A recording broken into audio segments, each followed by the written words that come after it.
Chers abonnés d'Omerta, bonjour. Merci de nous rejoindre pour ce grand entretien. Avant de démarrer, je vous rappelle la sortie de notre magazine, le numéro 3, La France contre Macron, disponible dans tous les kiosques. Abonnez-vous à cette chaîne YouTube et abonnez-vous à l'application mobile Omerta qui vous permettra de retrouver tous nos reportages en grand format, en format exclusif sur donc, notre application mobile sur notre site omertamedia.fr. Aujourd'hui, je reçois Éric Dénessé, qui est ancien analyste du renseignement et directeur du CF2R, le Centre français de recherche sur le renseignement. Merci de nous avoir rejoints. Bonjour, merci. Écoutez, la première question est liée à l'actualité, inévitablement. Le 7 octobre, le Hamas menait une action terroriste d'envergure en Israël, peut-être même d'ailleurs du jamais vu. Cette armée israélienne qu'on a longtemps décrite comme une des meilleures armées du monde, la mieux équipée, une des mieux renseignées, c'est un peu étonnant. Est-ce qu'il y a eu...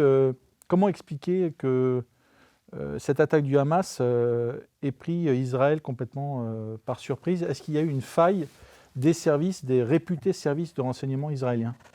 Alors, je pense que les choses sont toujours un peu plus complexes qu'on ne les présente et malheureusement, c'est une grande tradition du monde politique et souvent aussi du monde journalistique de dire que quand une surprise a lieu, c'est obligatoirement une faillite du renseignement. Il faut voir les deux aspects des choses. Qu'est-ce qu'ont fait les défenseurs pour être piégés et qu'est-ce qu'ont fait les attaquants pour arriver à les surprendre? D'abord, depuis malheureusement 75 ans qu'existe l'État d'Israël et donc les combats avec ses opposants, le différentiel d'efficacité entre les services de renseignement israéliens et l'armée israélienne et leurs adversaires n'a cessé de se réduire. Au début, il y avait effectivement une supériorité écrasante des Israéliens.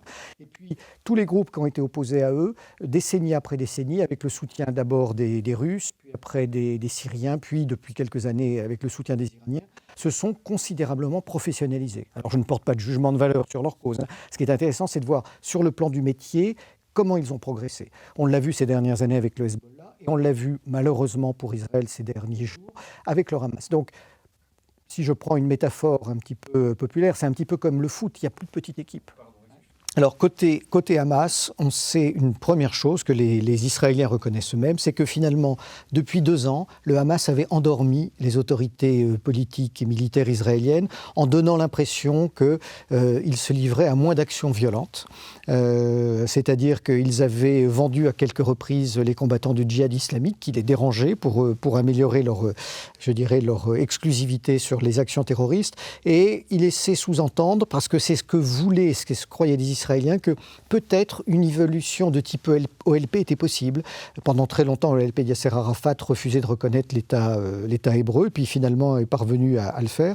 Et donc les Israéliens se disaient, on est peut-être sur une évolution de la même nature. Mais pendant ce temps-là, ils ont réussi, sur le plan de la sécurité opérationnelle, à préparer une opération dans le plus grand secret, même s'il y a un certain nombre de choses filtrées, parce que le danger, quand on veut surprendre son adversaire, c'est soit d'arrêter de communiquer et de s'entraîner, parce que c'est un signe important, soit au contraire d'être dans la surcommunication et le surentraînement. Et ils ont vraiment fait le strict minimum pour ne pas déclencher d'alerte majeure chez les Israéliens. Alors, côté israélien, qu'est-ce que l'on sait à peu près aujourd'hui? D'une part, et je crois que c'est l'élément le plus important, la société israélienne était complètement fracturée à cause de la politique de réforme de la justice que lançait Benjamin Netanyahou. De très nombreux officiers de l'armée de l'air, des services de renseignement, de l'armée, refusaient finalement de continuer, se disaient on ne veut pas continuer à se battre pour ce régime-là. Il y avait des démissions, il y avait des oppositions très marquées avec le gouvernement israélien, et ça a profondément affaibli l'appareil de sécurité. En plus, ce qui s'est passé dans les jours précédents le 7 octobre, c'est qu'avec la colonisation illégale que continue Netanyahou sur la Cisjordanie, un certain nombre d'événements étaient en train de se produire. Donc il y a eu déplacement de plusieurs bataillons qui étaient normalement sur la frontière avec la bande de Gaza, qui sont retrouvés en Cisjordanie. Eh bien, si on met tout ça bout à bout, j'ajouterai un autre élément, c'est qu'il y a eu une forme d'américanisation des services de renseignement israéliens. Qui se repose de plus en plus sur la technique, sur l'intelligence artificielle. Et puis le fait d'avoir enfermé la bande de Gaza dans un système quasi hermétique, même le Shin Bet, qui fait du renseignement humain, souffre de vraies difficultés lorsqu'il s'agit d'entretenir des relations avec ses sources. Et finalement, des 4 services israéliens qui travaillaient contre le Hamas. D'abord, il y a quoi? Il y a le Shin Bet, qui est l'équivalent de la DGSI française, qui est le service sécurité intérieure. Il y a un deuxième service dont on parle assez peu, qui est le service des gardes frontières. Garde frontière est un service très efficace qui travaille généralement sur les territoires occupés. Le troisième service, c'est bien sûr le renseignement militaire, Aman, qui lui est en charge notamment de tout ce qui est les écoutes et les interceptions. Et puis le quatrième, c'est le Mossad. Le Mossad va travailler sur les dirigeants du Hamas en dehors de la zone de Gaza elle-même. Donc, malgré la présence de ces 4 services qui travaillaient sur la zone, malgré le soutien et le fait que d'autres services occidentaux, notamment américains, travaillaient contre le Hamas, personne n'a rien vu venir. Vraiment, personne. Un certain nombre d'analystes israéliens avaient des signaux. Alors, on ne sait pas bien aujourd'hui, c'est soit ils les ont mal interprétés, soit ce n'est pas remonté suffisamment haut dans les structures. Et donc, malheureusement, la surprise a été totale avec les massacres et les atrocités barbares que l'on a vues. Selon vous, Israël peut-elle détruire le Hamas ? Alors, il y a 2 choses. Détruire les brigades Al-Qassem, qui sont la branche armée du Hamas, ça me semble possible, ça me semble même souhaitable, vu ce qui s'est passé. Détruire le Hamas, je ne pense pas qu'on puisse détruire une idée. C'est évidemment un mouvement extrémiste, extrêmement critiquable. C'est un mouvement issu de l'idéologie des frères musulmans. Donc, encore une fois, tout ce qui vient des frères musulmans a donné naissance à ce terrorisme sunnite, depuis les Jama'a Islamiyya jusqu'à Daesh, et bien sûr en passant par le Hamas. Donc, hautement critiquable. Mais c'est malheureusement une idée, c'est malheureusement une aspiration de certaines populations de Gaza. Donc je ne crois pas un instant qu'ils puissent faire disparaître le Hamas en tant que mouvement. Je parle de la branche politique. Si ça devait arriver, ça ne serait que l'annonce de la naissance d'un second mouvement qui prendrait la suite. En revanche, comme dans la vengeance de Munich après 1972, le fait que les Israéliens veuillent éliminer la totalité des dirigeants du Hamas et des combattants, ça c'est un objectif qui est beaucoup plus réalisable. Vous parliez d'une préparation minutieuse dans le silence de cette opération menée par le Hamas. On parle aussi du Hezbollah, et quand on évoque le Hezbollah, on dit que c'est le Hamas, mais puissance 1000. Est-ce que c'est une analyse qui est juste? Et si elle est juste, comment expliquer cette montée en puissance du Hamas, techniquement, en termes de préparation, en termes d'équipement, et du Hezbollah? Est-ce qu'il y a eu des soutiens, une préparation à l'extérieur, en Iran, peut-être dans d'autres pays? Oui, l'Iran a joué un rôle indéniable, et l'Iran soutient tous les adversaires de l'État hébreu depuis de longues années. Mais le soutien à l'Iran vis-à-vis du Hezbollah est 10 fois plus fort que ce qui se passe vis-à-vis du Hamas. Il ne faut pas oublier qu'au début des révolutions arabes, le Hamas a pris position contre Bachar el-Assad. Et donc, à partir de ce moment-là, il y a eu une rupture avec Téhéran qui les soutenait. Là, les choses se sont réaméliorées au bout d'une dizaine d'années, mais j'ai envie de dire, il y a peu de tendresse de la part des Iraniens pour le Hamas. Pour eux, c'est un proxy qu'ils utilisent contre les Israéliens, alors qu'à l'inverse, ils ont des liens beaucoup plus étroits avec le Hezbollah. Ce sont d'un côté un État chiite et de l'autre côté un mouvement chiite. Les liens humains, les liens opérationnels, les liens politiques et religieux sont beaucoup, beaucoup plus forts. Et d'ailleurs, on voit bien en ce moment une certaine forme d'attentisme de la part du Hezbollah, parce que ce qui est fait aujourd'hui contre Israël de la part du groupe chiite, c'est quand même un peu le minimum syndical. Ils ne se sont pas lancés dans de grandes offensives, il y a eu des frappes israéliennes, mais ça reste tout à fait maîtrisable. Non, le Hamas est remonté en puissance, d'abord parce qu'ils ont reçu ce soutien technique iranien, ils ont reçu un soutien financier très important du Qatar, d'ailleurs ce qu'avaient souhaité les Israéliens à un moment donné. Et puis donc, voilà, on a 2 mouvements qui sont au nord et au sud d'Israël. C'est donc une préoccupation majeure pour l'État hébreu, mais le niveau du Hamas aujourd'hui n'est pas celui du Hezbollah, qui a une véritable armée, qui a des services de renseignement et de sécurité extrêmement performants, qui a acquis l'expérience du combat en Syrie, non seulement de la guerre asymétrique, mais y compris de certains aspects de guerre conventionnelle, qui dispose d'un stock de roquettes beaucoup plus impressionnant et des roquettes à plus longue distance que celles dont dispose le Hamas. Donc il y a à mon sens rien de comparable entre ces 2 mouvements. Et puis, je termine sur un point, le Hezbollah a une base arrière immense. Non seulement il bénéficie du territoire iranien avec une population importante, mais ces hommes s'entraînent et opèrent également en Syrie et peuvent être assez facilement formés en Iran. Donc, la menace principale pour l'État hébreu aujourd'hui, ça reste le Hezbollah. Ce n'est pas le Hamas, indépendamment de ce qui s'est passé le 7 octobre. Alors quand on regarde une carte, la bande de Gaza, vous le disiez, c'est une zone qui est hermétiquement fermée, contrôlée par l'armée israélienne, les services israéliens, etc., avec une ouverture sur l'Égypte, mais qui est relativement limitée. Comment pourriez-vous expliquer à nos auditeurs que finalement le Hamas ait des ressources en armes, en munitions, en explosifs? Comment techniquement, comment pratiquement ils ont pu s'approvisionner alors que c'est censé être hermétique? D'abord parce que c'est le résultat de flux qui existent depuis très longtemps et d'armes qui sont entrées parfois des années auparavant. Mais surtout, il y a un aspect qu'on oublie, la frontière avec l'Égypte n'est pas hermétique. Le niveau de corruption des gardes-frontières égyptiens, même si c'est quelque chose que réfutent nos amis égyptiens, est une réalité, ce qui fait qu'ils passent à peu près tout ce qu'ils veulent par cette frontière sud. Et donc, je dirais que le service et le régime du président Al-Sisi essaient de lutter contre ça, mais il y a des choses qui leur échappent. Donc, il y a quand même des voies d'approvisionnement très importantes qui ont toujours eu lieu à travers l'Égypte. Et donc, ce n'était pas hermétiquement fermé de ce côté-là, contrairement à ce qu'on imaginait. Bien sûr, sur la partie israélienne, entre le mur et tous les capteurs qui surveillaient la zone, c'était très difficile de faire rentrer des armes. Mais à la fois par voie maritime un petit peu, mais par la frontière égyptienne, beaucoup de choses passaient, il faut être lucide. On peut imaginer que des combattants du Hamas trouvent refuge en Égypte? Dans la mesure où ils se dissimulent par milieu d'un certain nombre de réfugiés et que les Égyptiens, soit étant débordés par les événements, soit n'ayant pas des systèmes de reconnaissance faciale et autres, oui, on peut tout à fait imaginer que certains réussissent à fuir la bande de Gaza et à reconstituer, ou en tout cas à se réfugier ailleurs.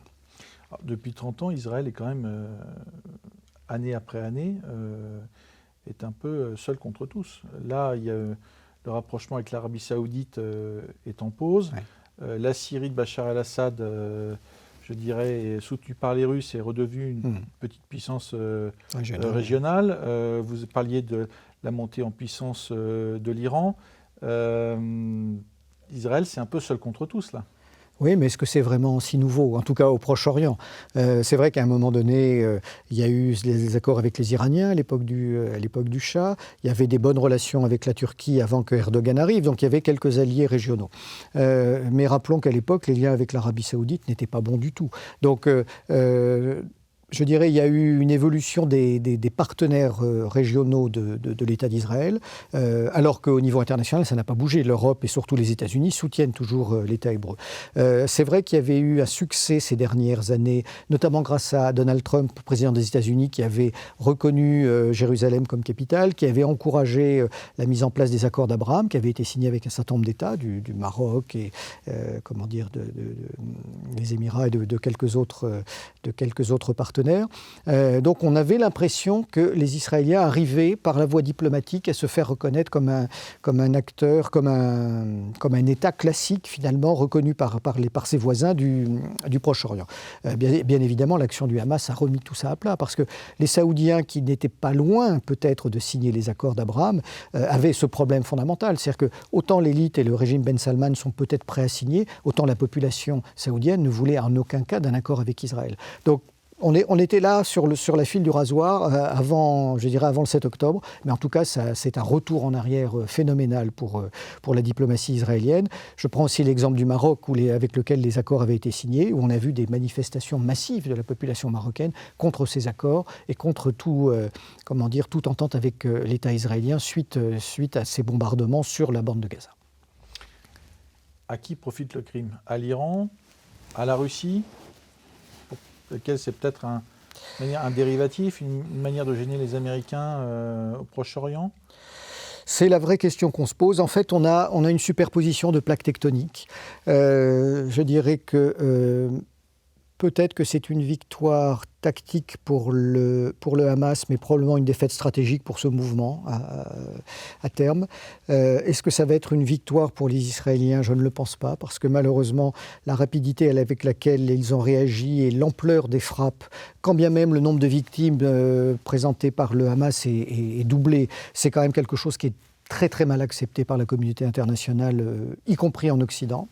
Après, bien sûr que ça va dans le sens de ce que veulent les Iraniens, parce qu'ils cherchent à déstabiliser la région, mais vu la rapidité aussi avec laquelle ont réagi les Américains, qui ont envoyé 2 porte-avions dans le Golfe, qui ont envoyé des conseillers techniques auprès des troupes israéliennes, ça a été un message très fort vis-à-vis de Téhéran, en disant si dans les combats qui ont lieu, vous engagez le Hezbollah ou vous engagez des hommes à vous et que des militaires américains sont tués, ce sera considéré comme un acte de belligérance. Et je crois qu'il faut avoir à l'esprit que de manière quasi immédiate aux États-Unis, l'Ukraine est passée au second plan et qu'au Congrès, dans les 2 chambres, dans les médias, tout le monde s'est repolarisé sur la guerre au Moyen-Orient et il y a un sentiment anti-iranien qui est extrêmement fort aux États-Unis et on sent bien qu'ils sont à l'affût de n'importe quel geste qui pourrait être interprété comme une provocation de l'Iran pour déclencher quelque chose contre Téhéran. Et ça, Téhéran l'a compris et donc a tout intérêt à calmer le jeu. Donc, victoire, enfin en tout cas tactiquement peut-être. Et puis il ne faut pas oublier une autre chose, c'est que les Iraniens ces derniers mois, en tout cas depuis l'été 2023, avaient massé un grand nombre de troupes dans le Nakhitchevan, enfin à la frontière du Nakhitchevan, c'est dans le nord du pays, à la frontière avec l'Azerbaïdjan, parce qu'ils se sont des alliés de l'Arménie et qu'ils voulaient empêcher l'Azerbaïdjan de créer le couloir dans ce qu'on appelle le corridor du Zangezur.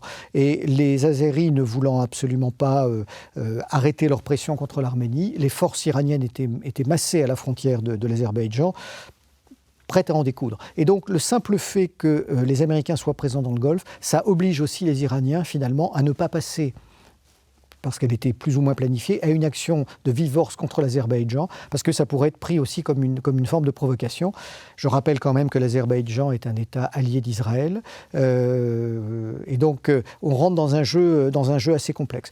Tout ça sert d'une certaine manière, évidemment, Moscou, qui voit évidemment tout le soutien financier, médiatique et politique américain vraiment faire un virage à 180 degrés de l'Ukraine vers le Moyen-Orient. Je dirais qu'il n'y a malgré tout pas une victoire majeure pour aucun des acteurs dans un dossier comme celui-ci. Il y a certains tirent les marrons du feu un peu plus que d'autres. Alors, côté français, le président Macron hésite. Il a des prises de position qui divergent selon les jours, parfois qui peuvent paraître contradictoires. Comment est-ce que vous interprétez cette difficulté à définir une position claire sur le conflit israélo-palestinien? Est-ce que c'est une faillite du renseignement français? Donc Emmanuel Macron serait mal renseigné? Ou est-ce que c'est, je dirais, une problématique plus personnelle? Il hésite, il a du mal à décider. Je crois qu'il y a plusieurs choses. Déjà, il n'y a pas de faillite du renseignement français parce que cette zone-là n'est pas notre zone prioritaire. Nos services travaillent énormément sur l'Afrique, notamment pour le retrait de nos troupes depuis la fin des missions au Niger, au Burkina Faso et au Mali. D'autre part, ils travaillent énormément sur la partie ukrainienne et puis ils travaillent beaucoup sur le terrorisme. Une fois qu'on a couvert ces 3 sujets-là, je veux dire, vous avez 90% du travail que font nos services. Il y a bien sûr un peu de veille sur la Chine, sur ce qui se passe dans le monde, et bien sûr sur ce qui se passe au Moyen-Orient. Mais ce n'est pas notre zone d'intérêt et notre spécialité principale. Ça, c'est le premier point. Donc, dire que peut-être nous avons été surpris de ce qui s'est passé. D'abord, je n'ai pas d'informations sur ce qui se passe à l'intérieur, mais ça n'a en soi rien de surprenant. Deuxième aspect, je mets de côté la personnalité d'Emmanuel Macron qui, dans son parcours, avant qu'il soit élu, n'avait aucune expérience de la politique internationale. Bien sûr, depuis 7 ans qu'il est aux affaires, il prend un certain nombre de décisions, mais c'est pas, on rentre dans le vif du sujet, mais il n'a pas d'antériorité, peut-être certainement sur tous ces sujets-là, pour avoir le recul historique et personnel dans sa prise de décision. Est-ce qu'il écoute les diplomates? Est-ce qu'il écoute le renseignement? J'en doute fortement d'après des bruits qui me viennent de l'intérieur. Maintenant, il y a une chose qui est très, très importante pour un président français, et on l'avait vu un petit peu en 1991, mais beaucoup en 2003 avec Jacques Chirac, c'est qu'il est obligé de tenir compte de la sociologie française. Et donc, un président, il ne faut pas l'oublier, a derrière lui toujours la volonté d'être réélu, et il lui faut naviguer entre une communauté juive de France qui représente quelque chose d'important en termes de soutien, d'histoire, qui fait partie de notre pays, puis une nouvelle communauté plus importante démographiquement, qui est celle des Français issus de l'immigration, et qui sont des musulmans, et qui de manière épidermique, fait et cause pour la cause palestinienne. Donc il lui faut naviguer entre ces deux choses-là, et on en revient à ce qu'on disait tout à l'heure, c'est qu'à partir du moment où il n'a pas nécessairement l'antériorité, qu'en plus peuvent exister des courants opposés dans la diplomatie française comme dans les services, on voit qu'il est très très mal à l'aise pour trouver une position claire. On l'a vu sur le défilé contre l'antisémitisme. Très honnêtement, on voit depuis 7 ans la très faible qualité de la politique étrangère française. À part justement peut-être les prises de position qui ont été faites sur l'Arménie, où nous sommes un des seuls États à avoir pris position pour la défense du régime arménien et du Haut-Karabakh, sur tout le reste, ce n'a été que du suivisme des Américains, je dirais presque bête et méchant. Donc, honnêtement, là, il n'a pas envie d'aller aussi loin que les Américains qui, eux, sont rentrés à 200% dans le camp israélien, parce qu'il sait qu'il a d'autres éléments à prendre en compte sur la sociologie française. Alors, ceci étant, il y a un an, au début de la guerre en Ukraine, le directeur du renseignement militaire français est parti, a démissionné. La semaine dernière, dans le Figaro, je lisais un article qui parlait de l'éventualité d'un départ du DGSE, directeur général de la sécurité extérieure. Est-ce qu'il n'y a pas quand même une faille dans l'analyse sur certains dossiers, ou est-ce que tout ça, finalement, ce sont des questions politiques ? Non, je ne pense pas. Alors d'abord sur le renseignement extérieur, puisqu'il c'est de ça dont il s'agit, la direction du renseignement militaire d'un côté et la DGSE de l'autre. Notre DRM, qui est un petit service, le plus petit des services du premier cercle, fait depuis sa création un travail assez extraordinaire, il faut le reconnaître. Et d'ailleurs, dès 2014, lors de la révolution de Maïdan et des premiers événements en Ukraine et de la rébellion, d'une certaine manière, des gens du Donbass, parce qu'ils se voyaient floués par Kiev, les Américains nous avaient déjà enfumés en faisant croire à tous les alliés de l'OTAN que les Russes allaient envahir la Crimée. Allait envahir l'Ukraine. Et à l'époque, l'ADRM et le patron de l'ADRM avaient effectivement informé le pouvoir politique comme quoi c'est qu'il n'y avait aucun signe qui présentait ces éléments-là et qu'il ne fallait surtout pas suivre les Américains dans le sujet. Dans les mois qui ont précédé l'invasion russe de 2022, de la même manière, les analyses de l'ADRM allaient dans le même sens. On lui a reproché après, et notamment à son directeur, de ne pas avoir suivi les Américains. Mais quand on regarde comment s'est mise en place cette crise, les Américains ont fait des prophéties autoréalisatrices. C'est-à-dire qu'à force de pousser les Russes dans leur dernier tranchement, de refuser toute négociation, d'accepter que les Ukrainiens relancent vers la mi-février une attaque contre le Donbass, ils ont provoqué littéralement l'invasion russe. Alors on ne peut pas être d'accord avec la Russie, mais on est vraiment dans une logique de provocation qui a porté ses fruits. Et vu que c'était l'objectif des Américains, il était très facile pour eux de dire les Russes vont attaquer, puisqu'ils avaient tout mis en place pour le faire. Et donc à partir de ce moment-là, le recul dont avaient fait preuve les analyses de l'ADRM était tout à fait légitime. Alors, le fait que son patron ait été limogé est lié en partie à cela, en partie à des problèmes relationnels avec les chefs d'état-major des armées ou de l'armée de terre, je ne sais plus exactement, et donc tout ça est rentré en ligne de compte. Pour ce qui est de Bernard Rémier, qui dirige la DGSE à l'heure actuelle, effectivement, un certain nombre de bruits courent sur son départ.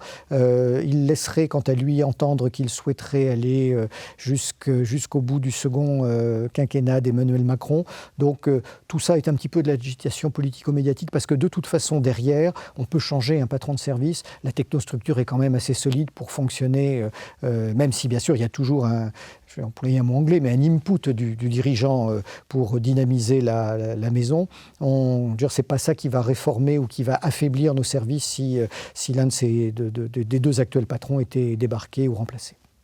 Vous disiez tout à l'heure que la priorité pour les Français, c'est la zone sahélienne, oui. La lutte contre le terrorisme. Oui. Ça fait 20 ans que nos services, nos forces sont engagées sur le sujet. Quand se déclenche la guerre en Ukraine, est-ce que les services extérieurs français ont toujours la capacité de travailler sur cette zone Est qui a, il faut le dire, avait été délaissée, puisque personne n'aurait imaginé qu'un conflit de haute intensité pouvait se déclencherait à court terme. Est-ce que les services français extérieurs étaient bien préparés, avaient les capacités de de travailler sur cette zone Alors très concrètement, au niveau de la DGSE, c'était loin d'être la priorité et on ne peut pas dire que nos scénettes aient été très, très bien placées. Alors ce qu'il faut préciser, c'est qu'il ne faut pas porter la critique au service à ce moment-là. C'est que tous les ans, le service, avec l'Élysée, va présenter son plan d'action. Donc à un moment donné, un service de renseignement ne fait que ce qu'on lui demande de faire. Il ne faut jamais oublier ça. Il ne surveille pas le monde en permanence. Nous n'avons, en tout cas, on n'a pas. Ou c'est une veille qui est tellement légère qu'on a. Et depuis au moins le début des années 2010, nous avons des accords en France entre la DGSE et son équivalent allemand qui est le BND. Et pour avoir une meilleure efficacité dans la répartition du moyen, il avait été conclu, en tout cas jusqu'en 2014, ça a changé un petit peu après, que c'est le BND qui suivait toute l'Europe de l'Est et qui donnait l'information aux Français, et que c'est nous qui suivions, DGSE, qui suivions le Sahel et le Maghreb pour éviter que le terrorisme vienne chez nous. Donc cette répartition des rôles n'était pas idiote. J'ai envie de dire qu'en tant qu'État souverain, ça me semble quand même un petit peu limite.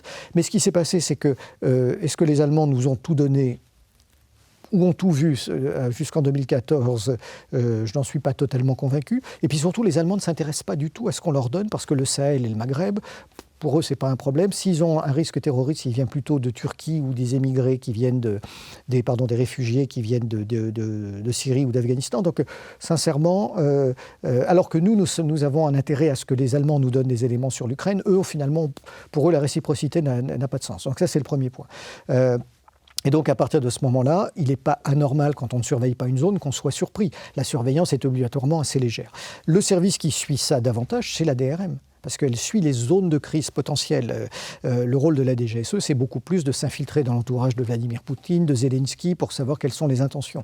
Or, tant que l'Élysée ne le demande pas, on ne va pas monter une opération complexe qui généralement nécessite 2 ou 3 ans de préparation pour mettre quelqu'un dans un circuit de décision, si ce n'est pas véritablement une requête gouvernementale. C'est des choses qui ont été faites depuis, mais ce n'est pas étonnant que nous n'ayons pas été les plus en pointe au niveau du renseignement extérieur sur ce sujet-là. D'ailleurs, on l'a vu lorsque les deux services se sont renvoyés la balle à l'occasion notamment d'entretiens à l'Assemblée nationale devant les commissions parlementaires, où la DGSE disait c'était à la DRM de suivre ces zones de conflit. Et la DRM suit ces zones de conflit, mais il ne fait pas de travail d'infiltration dans les cercles de décision, elle ne fait pas de renseignement clandestin. Donc il y avait obligatoirement une zone d'ombre que nous ne couvrions pas. Et je dirais que ce n'est pas une faillite, c'est parce que personne ne leur avait donné l'ordre et que ce n'était pas la priorité. On a parlé services de renseignement extérieur, parlons un peu de services de renseignement intérieur de la DGSI. Dans le contexte dans lequel nous sommes actuellement, est-ce qu'il y a, selon vous, un risque accru d'action terroriste sur le sol français ? Je suis incapable de vous le dire. Pourquoi ? Parce que, d'abord, il n'y a que ceux qui travaillent tous les jours en permanence sur le sujet qui sont capables de le dire. Le risque terroriste est toujours élevé, que ce soit, bien sûr, du terrorisme islamiste, mais d'autres sources de terrorisme qu'on voit monter, en tout cas d'activisme violent que l'on voit monter en puissance et qui pourrait un jour dériver vers de l'action terroriste. On est arrivé à un niveau où on sait que des loups solitaires, des individus, si tant est qu'un véritable loup solitaire existe, peuvent passer à l'action. Mais à part ceux qui suivent très quotidiennement par des écoutes et par des infiltrations ce qui se passe dans ces mouvements, on n'est plus dans la période des années, je dirais, 2005-2012, où on pouvait se dire, en tant qu'expert, n'étant plus dans le renseignement, on a quand même des signes qui nous permettent de penser que Al-Qaïda, Daesh, leurs différentes franchises vont passer à l'action. C'est beaucoup plus difficilement lisible aujourd'hui pour nous. Et puis, il faut aussi dire qu'il y a quand même un certain nombre de zones qui attirent ces terroristes. En Ukraine, on va trouver des combattants tchétchènes dans les deux camps, on va trouver des islamistes radicaux côté ukrainien. Donc ça reste malgré tout des zones qui sont des appels d'air et qui font qu'on a, en tout cas me semble-t-il, moins de risques. Mais à quel niveau ? Est-ce qu'on en a 50% en moins ou 10% en moins ? Pour nous, c'est très difficile à évaluer aujourd'hui. Vous avez publié vos premiers ouvrages il y a maintenant un peu plus de 20 ans. Quel regard portez-vous sur l'évolution du monde et des questions qu'on aborde sur les 20 dernières années ? Alors, première chose, je crois qu'on a connu une période de 30 ans qui a été entre 90 et 30-35 ans, qui a été une période intermédiaire et qu'on rentre dans un nouvel ordre mondial. C'est l'élément sur la partie géopolitique qui me semble pour l'instant se dessiner. Le monde est il a toujours été extrêmement complexe, mais ce qui est effectivement particulièrement frappant aujourd'hui, c'est qu'il y a un travail multidirectionnel à faire quand on veut assurer la sécurité. Beaucoup plus que pendant la guerre froide, et presque, je dirais même davantage que pendant les 30 années qu'on vient de vivre, parce qu'à la fin de la guerre froide, beaucoup de choses services, défense, police, gendarmerie se sont recentrés sur les questions de renseignement. Or aujourd'hui, on fait de plus en plus du tous azimuts. Alors, à la fois pour des questions de sécurité, mais aussi à la fois pour des raisons de politique étrangère, de prise de position que nous avons pris. Nous ne sommes pas en guerre avec la Russie.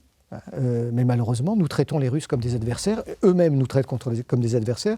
Donc on a affaire à une résurgence de l'espionnage et des tentatives de déstabilisation russe en France. Donc on a ajouté une préoccupation supplémentaire à celle du terrorisme, à celle que nous devons gérer en Afrique, au fait que nous participons, même de manière modeste, je dirais, au renseignement occidental sur l'évolution de la Chine, tout en n'oubliant pas la lutte contre le terrorisme islamique et puis la lutte contre certaines tendances intérieures qui pourraient être revêties des formes violentes. Donc il y a cette multidirection, multiplicité des défis à relever qui est sans cesse plus importante, je dirais, décennie après décennie.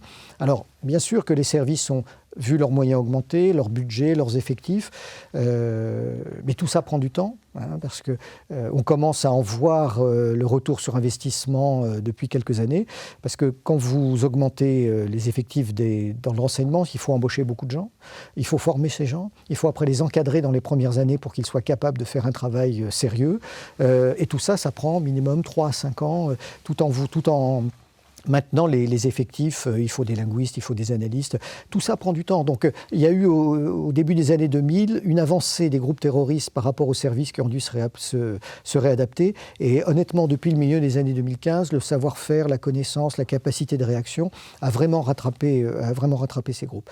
Ceci dit, il y a aussi quelque chose que l'on voit dans tous les services du monde et pas seulement en France, c'est une technocratie croissante. Parce que plus vos services augmentent, plus il y a du monde, plus il y a une bureaucratisation qui se met en place.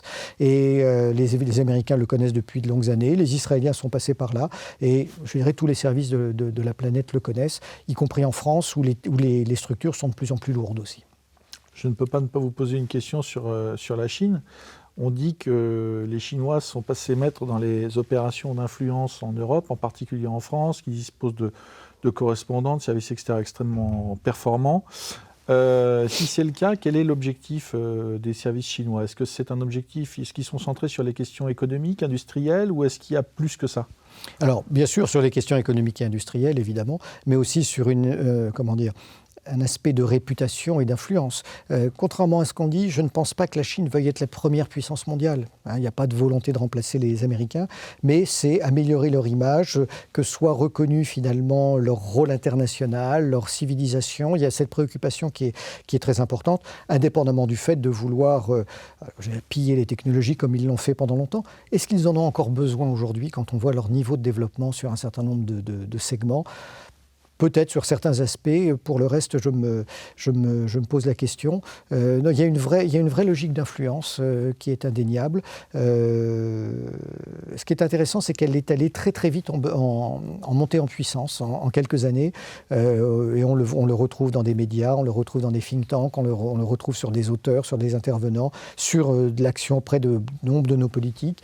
On le retrouve aussi à travers les instituts Confucius.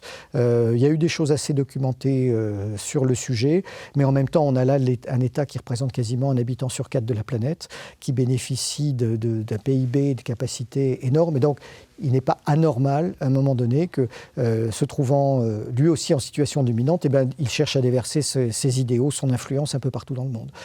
Il nous faut lutter contre ça, mais dans l'absolu, ce n'est pas quelque chose d'anormal. Les Américains ont fait pareil.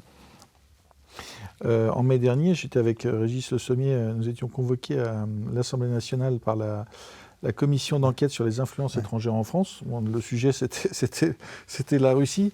La Russie est un sujet qui a été bien traité par la commission d'enquête, par les services, etc. On voit, par contre, il n'y a rien sur l'influence américaine en France. Comment vous pouvez l'expliquer ? Écoutez, avant de vous répondre, je dois dire que la seule intervention que j'ai trouvée de qualité dans cette commission, ça a été celle de François Fillon, qui n'a cessé de dire, alors que les élus du Front National voulaient probablement être plus royalistes que le roi et absolument lui faire avouer qu'il y avait une ingérence russe. Et lui a expliqué de manière tout à fait adaptée que tant qu'il a été Premier ministre, c'est d'abord contre l'influence américaine qu'il a dû lutter. Ça reste une réalité aujourd'hui. Il y a de l'influence russe et de l'influence chinoise. Alors russe indéniablement qui s'est renforcée depuis 2 ans, mais encore une fois, il nous faut lutter contre ça, mais il ne faut pas s'étonner. Nous avons pris position contre la Russie dans ce conflit, donc il est normal que les Russes se sentant, je crois qu'il faut le dire, trahis par la France, parce qu'ils n'attendaient pas de la France une réaction de cette nature, que des Allemands, que des Anglais, que des Polonais ou des Néerlandais soient hostiles à la Russie. C'est quelque chose qu'ils acceptent beaucoup plus facilement que de la part de la France, pays avec lequel ils ont historiquement et traditionnellement des relations beaucoup plus proches et beaucoup plus apaisées. Donc là, c'est quelque chose qui a été très mal vécu de leur côté. Mais si on met, j'ai envie de dire, bout à bout l'espionnage chinois et l'espionnage russe, je ne suis pas sûr qu'il fasse pas plus de dégâts à l'économie française que les sanctions américaines sur la loi anticorruption, sur la façon dont les Américains nous bloquent sur des marchés étrangers, parce que nos Rafales ou d'autres matériels militaires que nous vendons ont des composants militaires. On est finalement tellement infusé, tellement, presque dire infiltré par cette pensée américaine, par cette stratégie américaine, que d'abord, moi j'ai tendance à dire, un grand nombre de nos élites ne sont plus des Français, mais des Gallo-américains. On a eu une période de Gallo-romains, mais aujourd'hui, il y a des tas de gens qui sont totalement néoconservateurs dans l'âme, qui défendent les politiques étrangères américaines bien plus que la nôtre et notre souveraineté. Et donc, c'est devenu pour eux quelque chose de normal. C'est au sens propre, rentrer dans leur gène. Donc on en arrive à un stade où, pour eux, il est impossible de voir l'influence américaine. Il est surtout hors de question de la dénoncer, si tant est qu'ils la voient. Mais il y a d'autres influences que nous avons dans ce pays sur lesquelles on doit s'interroger. Mais c'est vrai que l'influence américaine est extrêmement puissante. Aujourd'hui, est-ce qu'un chef d'État français peut mener une vraie politique de souveraineté avec la pression américaine? J'en suis pas sûr. Est-ce que demain, un candidat au présidentiel tenant un discours de souveraineté en disant « nous souhaitons nous affranchir des États-Unis, sortir de l'OTAN, avoir une nouvelle position de la Russie », vous verriez immédiatement un déferlement médiatique financé ou venant d'outre-Atlantique pour empêcher cet homme d'arriver au pouvoir. Donc il y a une vraie capacité des Américains, toujours, à faire du régime change, y compris dans les démocraties européennes.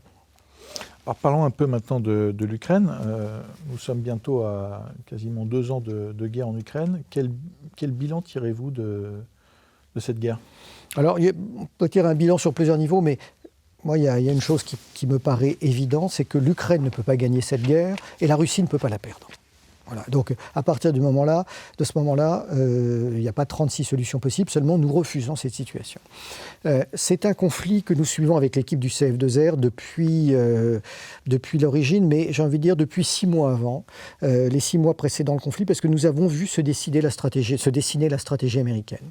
Alors, il se trouve que dans nos activités, nous entretenons des relations avec des anciens des services de la totalité du pays du monde qui, comme nous, soit sont dans des think tanks, soit sont des auteurs, soit réfléchissent. Et je me souviens à plusieurs reprises, il y a eu l'occasion d'aller à Moscou, de discuter avec l'ancien instructeur de Vladimir Poutine au sein du KGB, qui est un grand officier d'enseignement ex-soviétique, et qui m'avait dit une chose, il m'avait dit « Ne faites pas l'erreur de nous traiter comme les Allemands de 1945. Nous n'avons pas perdu la guerre froide. Les chars allemands ou américains ne sont pas rentrés à Moscou comme ils étaient rentrés à Berlin. Nous avons accepté de rapatrier la totalité de nos forces du pacte de Varsovie dans tous les anciens pays d'Europe de l'Est. Nous avons démantelé toutes nos infrastructures nucléaires hors du territoire. Nous avons après ça accepté que des Américains soient présents partout pour la surveillance de nos stocks d'armement.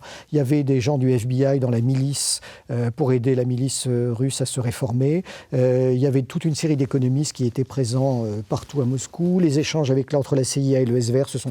Donc ils ont, après la fin de la guerre froide, véritablement ouvert les portes. Que ça plaise ou non, ça a été une réalité. Et à partir de ce moment-là, ils ont vu qu'aucun véritable effort n'était fait par les Occidentaux. Il y a bien sûr eu l'expansion de l'OTAN, et puis il y a eu le coup d'État de Maïdan. Je rappelle que Yanukovych président hautement corrompu, mais comme tous ses prédécesseurs, pas plus que Timoshenko ou que Yurchenko, avait été élu démocratiquement, avec des observateurs de l'OSCE, donc l'Organisation pour la sécurité et la coopération en Europe, et donc que nous, Occidentaux et les Américains en première ligne, avons soutenu un coup d'État contre un régime démocratiquement élu avec des observateurs impartiaux. Donc on rentre dans des logiques qui, côté russe, sont la négation de nos propres valeurs. Donc tout ça s'est accumulé d'année en année. Et je crois que les gens n'écoutent pas assez, n'ont pas assez analysé les déclarations de Poutine depuis 2006. Encore une fois, on peut aimer ou ne pas aimer l'homme, mais il est intéressant de voir ce qu'il a dit.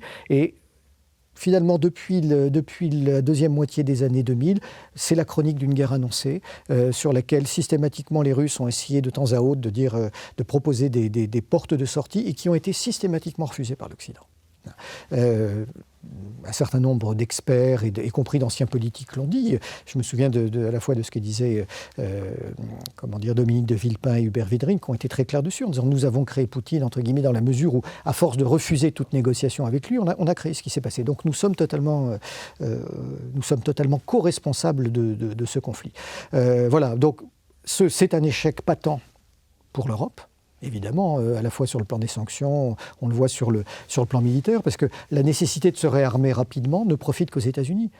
J'espère que nous allons gagner quelques contrats de Rafale et on vend vendre quelques Caesar et quelques systèmes Mistral, comme ça on prend la décision aujourd'hui, mais ça ne remettra pas sur pied notre industrie d'armement aussi vite qu'elle le devrait, et surtout ça profite essentiellement aux Américains. Donc je pense que c'est une pantalonnade totale pour nous Européens. Côté ukrainien, je n'en parle même pas. Ce pays qui, il faut le rappeler, avait 52 millions à l'indépendance, était tombé à 43 millions en 2022, aujourd'hui peut-être à 34 ou 35. Nous n'avons aucun autre exemple aujourd'hui dans un pays libre d'avoir 9 millions d'habitants qui quittent l'État. Et pourquoi est-ce que les 9 millions d'habitants ont quitté cet État? C'est qu'il était hautement corrompu, c'est qu'il était incapable de se développer économiquement. Et donc, on était déjà sur un État failli avec un rôle très important des mafias. Bien sûr, depuis 2 ans, on essaie de nous vendre l'Ukraine comme un État démocratique formidable. Il suffit de regarder un petit peu les faits pour se rendre compte qu'on est loin de cet aspect des choses. En revanche, est-ce qu'il y a eu une victoire américaine ? Je ne sais pas. On se posait la question. Effectivement, les Américains ont réussi sur un point. Ils n'ont absolument pas affaibli la Russie, mais ils ont totalement déstabilisé l'Europe et nous ont vassalisés à un niveau que je crois qui n'est pas loin de celui des années d'après-guerre en 1945. Il y a un autre aspect que nous n'avions pas assez pris en compte dans la raison de ce conflit au début, ça a été le Brexit. Parce que le Brexit, lorsqu'il s'est produit, a privé les Américains et les Anglais d'antennes et de moyens de contrôle sur l'Union européenne.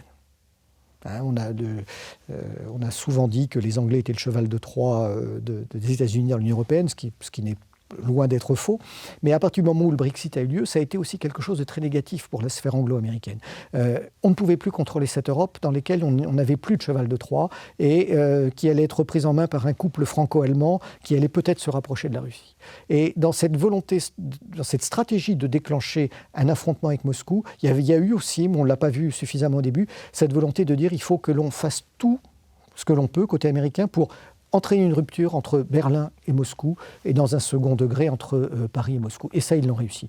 Donc, il y a indéniablement une victoire américaine sur ce plan-là, pas sur le plan je dirais, d'affaiblissement de la Russie. La Russie a réussi finalement à sortir assez bien de ce conflit, puisque le pays n'est pas bouleversé par ce qui se passe. Bien sûr qu'il y a un nombre de victimes important, indéniablement inférieur à ce qui se passe côté ukrainien. Ils sont en train de relancer leur autonomie sur quasiment dans tous les secteurs, donc ça c'est une réalité. Ça ne veut pas dire que l'avenir sera nécessairement très très rose pour la Russie, parce qu'il y a des facteurs démographiques à prendre en compte. Par contre, c'est toujours assez étonnant de voir qu'ils ne sont pas parvenus, malgré tout, à vaincre militairement sur le terrain comme on aurait pu s'y attendre. Il y a là des zones d'ombre aussi sur lesquelles il y a un certain nombre de travail à faire. C'est vrai qu'au début du conflit, on s'est posé la question. L'avancée a été indéniablement extrêmement rapide, mais on s'est dit qu'il y a eu quand même une faillite en matière de renseignement, en tout cas des faiblesses. Elle s'explique peut-être par le fait que c'est le FSB, donc le renseignement intérieur, qui, lors de la dissolution du KGB, a continué principalement à suivre les ex-républiques soviétique. Et l'Ukraine étant une ex-république soviétique, tous ces pays dans lesquels il y a beaucoup de russophones étaient essentiellement suivis par le FSB et par le SVR, qui est le renseignement extérieur. Et donc là, il y a peut-être eu une tendance à vouloir dire aux autorités russes qu'elles voulaient entendre et une mauvaise évaluation de la réaction des populations ukrainiennes. Voilà. Et donc depuis, on est dans un conflit enlisé. Les Russes, a priori, jouent le temps, la montre, et je dirais que le temps joue pour eux. Mais pour l'instant, la vraie question, c'est est-ce qu'il va y avoir une offensive d'hiver? Est-ce que des négociations vont être possibles? La Russie l'a toujours proposé, elle a été refusée jusqu'au 30 mars 2022, elle était quasiment acceptée par Zelensky. Naftali Bennett, le Premier ministre israélien, l'a très clairement expliqué en disant on en était à la 7e ou à la 8e version d'un texte d'accord entre les négociateurs ukrainiens et russes, aussi bien d'ailleurs par des intermédiaires dont il faisait partie qu'après via l'intervention du ministère turc des Affaires étrangères. Et ce sont les Occidentaux, principalement les Britanniques et les Américains, qui ont imposé à Zelensky de cesser toute négociation. Donc on peut très bien se dire qu'au bout de finalement quelques semaines de combat, les Russes auraient été prêts à cesser les hostilités à condition que les deux provinces du Donbass se voient reconnaître leur indépendance. Au lieu de ça, on est rentré dans un conflit extrêmement mortifère et qui dure depuis 2 ans. Il y a un enjeu pour les Américains, un enjeu économique dont on parle finalement assez peu, c'est celui de l'industrie d'armement américaine, qui, puisque les pays comme la Pologne, comme la République tchèque, comme la Slovaquie avant, ont donné un certain nombre de matériel soviétique à l'Ukraine, ils vont devoir remplacer ces matériels par du matériel neuf ou d'occasion. Et les Américains se sont placés comme premiers pourvoyeurs d'armes. Est-ce que vous pouvez nous en dire un mot de cet enjeu économique? Oui, alors l'enjeu économique est double. Il est sur l'armement, comme vous le dites très justement, qui s'est produit de façon par le remplacement, les Polonais ayant donné leurs vieux chars d'origine soviétique aux Ukrainiens et achetant en partie toute une série de matériel. On voit des Abrams à peu près aujourd'hui partout dans les pays d'Europe de l'Est. Donc c'est déjà se débarrasser des stocks qui ne leur servaient pas. Ça leur permet... Alors il faut savoir qu'il faut intégrer ça dans la logique politique intérieure américaine. Pourquoi? Parce que le Pentagone demande en permanence des nouveaux budgets.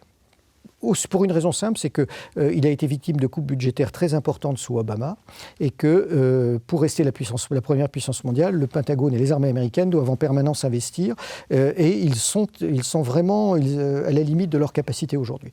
Donc, le conflit ukrainien intéressait aussi les militaires jusqu'à un certain point, parce qu'en encourageant ce conflit, en poussant les Tchèques, les Slovaques, les Polonais à donner des vieux armements soviétiques à l'Ukraine, derrière ça, on allait pouvoir vider des stocks et leur donner toute une chose, et après se retourner vers le Congrès, ce qui permettait au Pentagone de dire « Regardez, nos stocks sont vides ». Donc il y avait une vraie logique. Et alors ça, c'est le premier point. Le deuxième point, c'est qu'il y a ensuite, et là elle est beaucoup plus politique venant des forces armées, et politique et industrielle, cette attitude américaine de dire à tous les pays de l'OTAN, il faut vous réarmer très rapidement. La Russie est un danger majeur pour vous, il faut qu'on se réarme. Et à ce moment-là, on essaie de vendre du F-35, on essaie de vendre tous les nouveaux systèmes que les Américains nous proposent. Mais là, on est sur une autre logique. Ce ne sont pas celles des militaires américains, c'est la logique des industriels. Mais les deux se combinent pour favoriser, bien sûr, celle d'expansion de l'industrie de défense américaine, au détriment de l'industrie de défense européenne, évidemment. Et puis, il y a le troisième point, qui, lui, n'est pas militaire, c'est le gaz naturel liquéfié. Notamment suite à la destruction de Nord Stream, nous approvisionnons complètement. Mais je reviens sur l'aspect budgétaire. Quand on regarde la politique étrangère américaine depuis 2-3 ans, depuis l'élection de Biden, on ne peut quasiment voir que des blocages dans cette politique intérieure. C'est-à-dire que l'affrontement au sein du Congrès entre les deux chambres, la Chambre des représentants et le Sénat, et entre les républicains et les démocrates, est extrêmement puissant. Ce qui fait que l'administration américaine se retrouve en permanence bloquée par le fait que des budgets ne sont pas votés. Et la seule façon pour un président américain de passer outre, c'est d'être en situation de conflit. Parce que quand il est en situation de conflit, il peut prendre des décisions d'engagement budgétaire sans passer devant le Congrès nécessairement. Et on l'a vu dans les mois qui précèdent le conflit ukrainien, où normalement un président de la République des États-Unis annonce, un peu comme en France, son plan d'action sur l'année, et le Congrès lui vote le budget pour un an. Or, vu l'opposition républicaine qui est très, très importante, systématiquement, il lui donnait un budget pour 3 mois. Et c'était reporté de 3 mois en 3 mois. Et sur la fin 2021, c'était même reporté de mois en mois. Donc ça veut dire qu'on n'était pas loin d'un shutdown ou dans lequel toute administration ne fonctionne plus. Et pour le Pentagone, ça veut dire qu'il ne pouvait pas y avoir d'engagement de dépenses.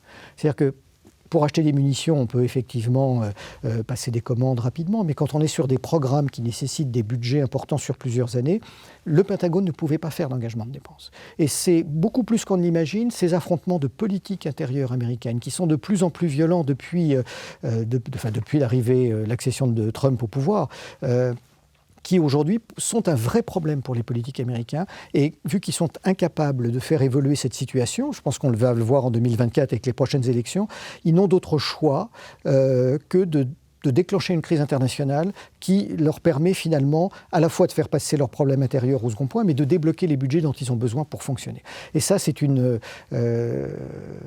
réalité. Malheureusement, il y a assez peu d'analyses qui suivent cet aspect des choses, parce qu'on retrouve toujours dans ces litiges, dans ces dissensions à l'intérieur du gouvernement américain, les signes annonciateurs de crises, d'opérations extérieures ou de conflits qui vont être déclenchés quelque temps après. Éric Dénessé, merci pour cet entretien passionnant. Merci à vous. Votre dernier ouvrage va s'afficher à l'écran. J'invite nos auditeurs à se le procurer.